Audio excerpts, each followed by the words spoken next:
instinct to protect their children. It's inherent in us. We need to tap into that, and we'll be unbeatable.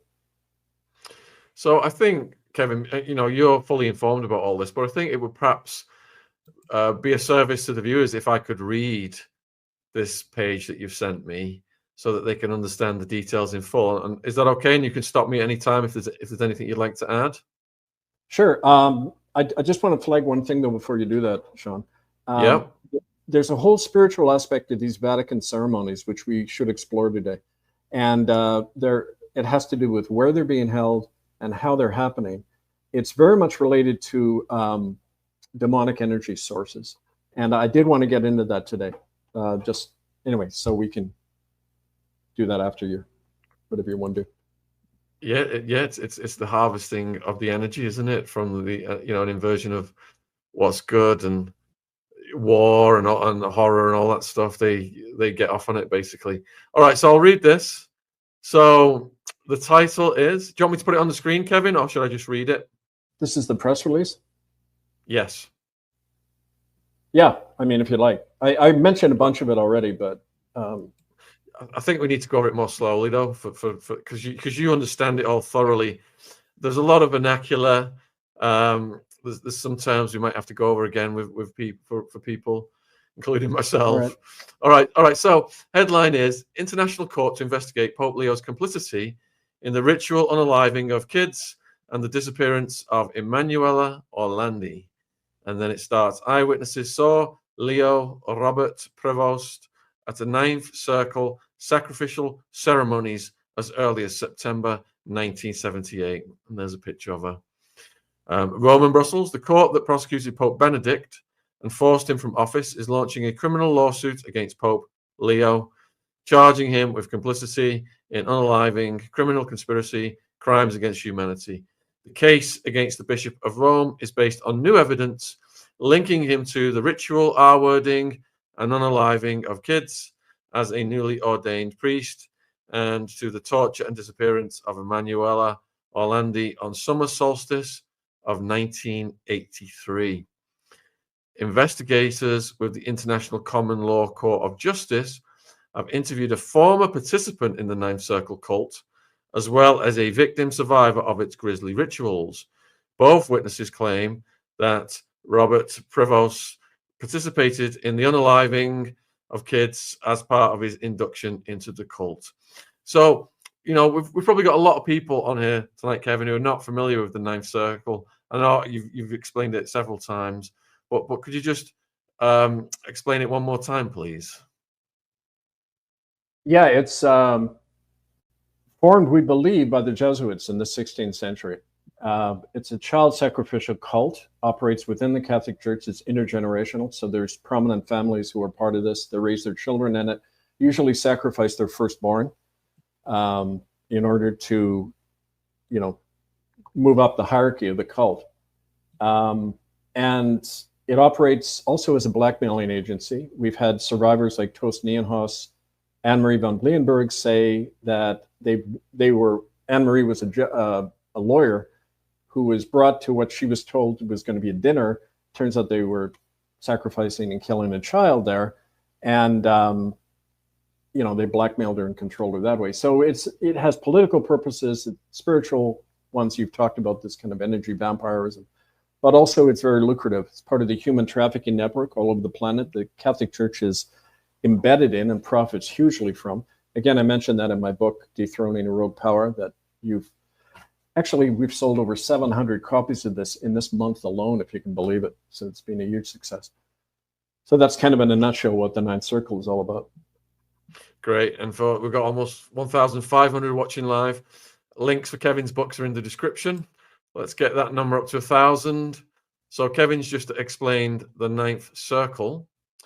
And the court has obtained corroborating Vatican archival evidence consisting of a log of all the details of all Ninth Circle ceremonies held in Rome since 1870. Oh my goodness. This record confirms Prevost's presence at these events in September 1978 and June 1983. According to the court prosecutor, one second. Apparently, the new Pope Leo was inducted into the Ninth Circle soon after his ordination as a priest, September 1978, the same month that the former Pope John Paul I was unalived in the Vatican. Prevost's induction into the cult occurred at midnight on October 16, 1978, in a sub-basement catacomb beneath the Vatican. During that initiation, the newly appointed Pope John Paul II presided at the ritual unaliving and, let's just say, some horrific things to a 4-year-old boy.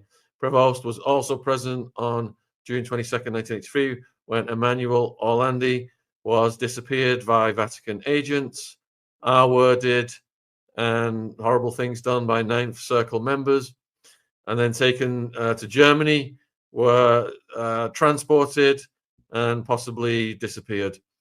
Like every Roman pontiff, Prevost was chosen as Pope from a select stable of Ninth Circle members who have been groomed by the cult for years and have proved their loyalty to its carnage.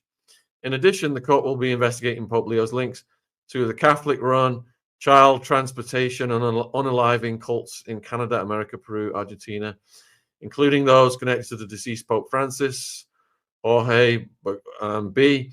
The court will convene on Monday, June 2nd, 2025, under the law of nations and with the participation of international jurists. That same week, the court prosecutor will present lawful summonses to Pope Leo and his accomplices to appear before the court for arraignment when the trial begins on Monday, September 1st, 2025. Regular public and media briefings on the case will be issued by the court during the summer, and prior to the trial's commencement, the court is offering rewards and immunity from prosecution to any persons with information or evidence that leads to the criminal conviction of Robert Prevost, Pope Leo, under international law. Court can be contacted at issued by the press office of the International Common Law Court of Justice on Saturday, May 17th, 2025. And then we've got the schematic of the Vatican grottos and the site of Ninth Circle sacrificial ceremonies involving each pope since at least 1870. And these unalivings that Kevin's talked about occurred in Chamber U, which is called the Tomb of Lucifer. Yeah. There it is, right there in the middle. Do you mind if I say something about that? Yeah, just jump in. Yes, please do. Please do, yeah. First of all, the date 1870, if you were, I don't know, many people know this, but that year, the Pope in Rome declared himself infallible, which means he's incapable of error. He kind of one-upped God, right? He said, I'm incapable of error, right? That year, Garibaldi had overthrown the Vatican, basically. The Vatican didn't exist until Mussolini reestablished it in 1929. But he got the guarantee. Everyone in the church suddenly believed he was infallible. So that obviously encouraged them to say, okay, we can go ahead with these Ninth Circle ceremonies, come out of the closet because I can't be touched now. And we think it's definitely correlated. But the interesting thing, Shaun, they have a log about all these ceremonies. And we've apparently it's a very old form of Latin and still being translated, but we have already found the name of this guy, Prevost, already in here at these two ceremonies we mentioned. So, you know, in court, this is almost irrefutable evidence, including with the eyewitnesses, you know. So Angelique wants to know, is that the tomb they opened at Christmas? No, this is something else. As a matter of fact, like, don't forget, anything you see in the press, it's being swabbed. A couple of things on this. You know, you mentioned, like in the press release, there's a stable of safe names who can be chosen as Pope. They do this in any election with any government too. Call it a red list. Safe people are on a red list. Unacceptable candidates are on a black list and they can never be elected. But the safe people are on a red list, and those are the candidates you can choose. Whether it's Trump, Biden, Robert Prevost, they're all safe. In the papacy, you're on the red list if you participate in the Ninth Circle. And then it doesn't matter who you elect, you're electing the Ninth Circle. And, so that's one of the damning features of this, where it condemns the whole institution, not just bad apples, right? That's the good point. So Annie's wondering whether these Ninth Circle events coincide with Davos events or political get-togethers. I imagine there's more history in the timings of the Ninth Circle than these contemporary political events, isn't there, Kevin? Oh, yeah. Yeah, it goes back centuries. And it's based, of course, on ancient Roman sacrificial cult. We've talked about that before, where the Romans would sacrifice children for the crops, you know, in early spring and that. So, I mean, these are old practices, but they have a whole aspect here where they've got a lot of political and financial power behind them too. We talked in the last show about China's role in all this, and the importance of the Vatican Bank in shifting the world's finances towards the East, to the Chinese sphere. So that all comes into this as well. Okay, now the Pope, if he gets served, is he just likely to ignore this and just hope it goes away? Is that the strategy that these popes have taken in the past? Well, it's a dumb strategy, because what that does under law is you're not contesting what's being said about you. It's how King Charles I in England had his head chopped off. He refused to plead. So the parliamentary court said, okay, you're not contesting what we're saying about you. You waged a war of tyranny against your own people. If Prevost doesn't contest what we're charging him openly with, that he's involved in these nefarious, murderous activities, then it's a tacit admission of guilt. And in a lot of court trials, criminal court trials, at that point, he can be found immediately guilty as charged and sentenced. So they're caught in between a rock and a hard place. If they ignore it, they're admitting to it. If they don't ignore it and respond, they're admitting to the legitimacy of our court, and they have to be involved in it. So it's a win-win for us. And that's why we keep saying to people, take these actions and you'll see the kind of power you have, right? You know, a few people are asking for details of what's in the diary of the 9th Circle events, but we've got to be very careful, Kevin, with our language. We've got to kind of like say unaliving and things like that. Well, here's the thing about, I just want to one point legally about that. You know, in the US Constitution, First Amendment, they talk about prior restraint, which means nobody can tell somebody what to say or how to phrase it in a legal context. If they try to do that, whoever is imposing these censorship rules on what happens on YouTube or whatever, they have to come into court and show just cause, why they're telling people not to use certain words. I don't think they want that. And you can't be shut down for using certain words. It's called prior restraint. It's against the law to do that. They only do it because they think people will be intimidated and start cooperating. We can't censor our words. That's what people in tyranny, that's the first step towards tyranny, not saying things as they are. Like in my work in Canada early on, these places, you know, these death camps were called residential schools. Well, they weren't schools. You know, they were places where children were dying and being killed. So, you know, nobody ever sued me over that. In 30 years, I've never been sued for using those words in Canada. So why would it happen to you? They know very, you know, if their lawyers and censors are listening to this right now, they know very well that it's true what I'm saying, and they're not going to come down. They just rely on people's fear to cooperate. So I'm not telling you what to do and not to do, Shaun. I feel the need to share that with people because it's a fundamental issue of our right to say things as they are, right? Yeah, I agree with all of that, but I've lost the channel twice, and it's not people, it's AI. So AI is watching every single word, and when certain words cross thresholds, it shuts you down. That's Right. the modern world. That's the modern world we're in. That's the reality. Temporarily they could shut you down, but at some point, whoever owns that AI would have to appear in a court of law and show why they did that. Now, you always have to weigh what you're going to lose in the short run with what you can lose. You know, I mean, I've been shut down so often, but I'm still here. And by being shut down, I became more popular, and people are saying, "Oh, what's going on with this guy?" I mean, who knows, Shaun, you might get more followers by being shut down. Like, you know, but I feel the need to say that. I never tell people what to do or say, but I'm just letting you know lawfully we're standing on solid ground, right? So who was Emanuela Orlandi?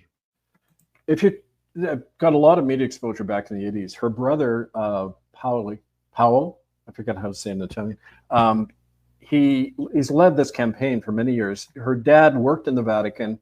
She went to a music lesson somewhere in the Vatican, and she just vanished. June 22nd, 1983. It was summer solstice, which is not surprising. That's a satanic high point.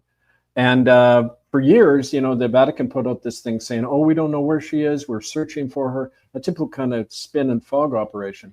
But the Vatican investigators, or Vatican, sorry, the court investigators have spoken to the eyewitness who saw the Robert Prevost at the ceremony, along with the Ninth Circle insider who confirmed, a second eyewitness confirmed that yes, he was at this, where these things happened to her. And she was then sent to Germany, they believe. We're communicating all that to her brother and to the campaign in Italy. But it got enormous spread. It still does. If you look it up online, you'll see, you know, about that, about her. Yeah, I mean, the Marquis de Sade, he wrote about, you know, these extremely wealthy people in Europe in castles and stuff who would just snatch kids and do all kinds of horrific things to them. So, you know. Yeah. You mentioned about where, I mean, I also mentioned about where this is happening in the Vatican. It's called the Tomb of Lucifer, but where it is, I don't know if you know, like in Rome, you got the St. Peter's Square, this kind of circular thing, and there's an obelisk. That obelisk is supposed to be where they crucified Peter, the disciple, who they claim was the first pope, which is nonsense. But they say that Peter was crucified upside down, right on that spot. Well, it was interesting. That's where I conducted the exorcism, October 11th, 2009, where the tornado hit the next day. And then all this news hit the media about this, right on the same spot. I didn't even know I was being led there. I just stood there. And it shows you at that spot, it's an energy vortex. And they're using it, you know, you can invert the inversion, you can, you know, so it's all kind of centered there. And what's interesting is that this U on the map, the temple, the Tomb of Lucifer, right beneath where they supposedly crucified Peter, it was only excavated in 1940 by this Pope Pius XII. Now, he's the one who recognized the Nazi regime, and they recognized each other. This is 1940 to 49. And there's stories about how the Nazis were always looking for these arcane relics to tap into the demonic energy and related. It's interesting, that's when this Pius XII, the pro-Nazi Pope, authorized the excavations that opened up this Tomb of Lucifer, where they now conduct the Ninth Circle ceremony. So I don't think that's accidental, right? So what about Emanuela's parents in this? You know, what's the deal there? Oh, they were bribed into silence, or bribed into going along with the official line, which is, we don't know where she is, but the church is looking for her, and we pray for her safety, blah, blah, blah. You know, I mean, I've had the same experience working with indigenous families who have had their kids, you know, done away with or whatever. They were told, they were approached by the church and said, you're going to face a lot of trouble if you talk about this, and they go along with it. Even that, when that happened to our friends in our movement, you know, their families all said the same thing. So, you know, when people are by themselves on their own, they feel helpless and they feel they have to go along. But what we're doing with these court trials is to show, no, you're not alone and you can take action. And we hope it's kind of a rallying and encouragement for people in that situation, right? So is that out of fear, or did they get paid off, or both? All of the above. Everyone has a weakness. They look for it. They press. Some people can't be, and then they kill them. You know, whatever. Just, you know the story. I mean, we all know the world, the way it is. All right, so, yep, go for it. I just remembered something connected to that, the Chamber of Lucifer, that I mentioned, and the Nazi involvement. It's a little known fact that Pope Benedict and Pope John Paul II in the picture there were both members in Germany and in Poland of what's called the Knights of Darkness, which was an SS demonic cult. They would go into these concentration camps and get people and use them in their ceremonies. The SS Knights of Darkness. And it's not accidental that these guys are very prominent in the Ninth Circle as well. So we've got a lot of this categorized. It's going to be in the prosecutor's report. And we're going to send out summaries of this over the summer before the trial begins. So physically then, where will the trial be held? Which jurisdiction, which country? Sorry, you broke up there. I didn't hear you, Shaun. So the trial then, which country will it be held in? Which jurisdiction? It has international jurisdiction. We don't want to say where it's going to be held at this point. When we first did that, there was a bad repercussion. But it has international jurisdiction. Common law has universal jurisdiction, which means you can hold it anywhere, and it's just as binding. But there will obviously be local actions happening in Italy, Brussels, where some of the legal advisors operate out of. And we want to encourage people in any country to hold their own investigations, hold their own actions at churches to bring this out. People in those pews who are giving the money need to know these facts. So really urge people to write to us and get involved in this campaign. There's a lot people can do on the ground, you know, to further the work of the court. So, you know, you started out talking about the threat to your life that you received this week. What about the other people involved in the court? Have they been through anything? Well, in the past, we've had investigators disappear altogether. One of the people I knew in Europe